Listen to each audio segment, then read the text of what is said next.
Madame Vergiat. Merci, Monsieur le Président. Le Sri Lanka est un pays meurtri.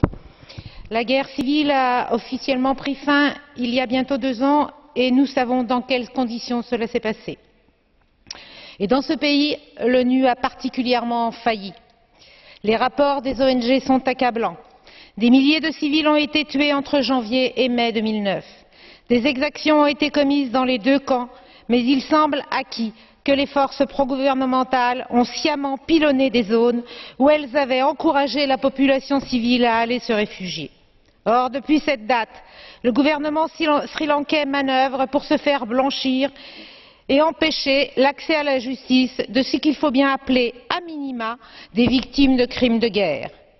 Il n'a cessé de tenter de sous-estimer le nombre de civils présents dans la zone du conflit, alors qu'il les a même privés de toute aide humanitaire, y compris de nourriture, d'eau et de soins. Les tigres tamouls ont leur part de responsabilité dans ces horreurs.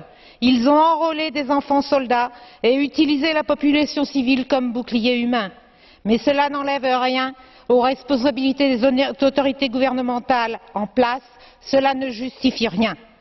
L'ONU a longtemps attendu avant de dénoncer la situation dans ce pays.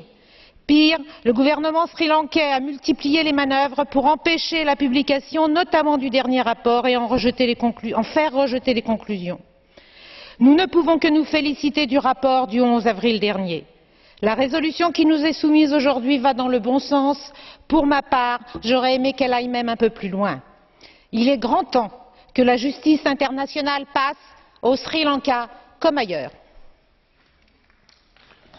Merci. Naším dalším řečníkem je pan Paška za skupinu. Merci, Monsieur Paška, pour le FD.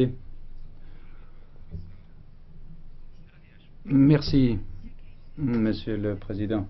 Nous avons connu plusieurs décennies de conflits entre les troupes gouvernementales et les tigres tamouls.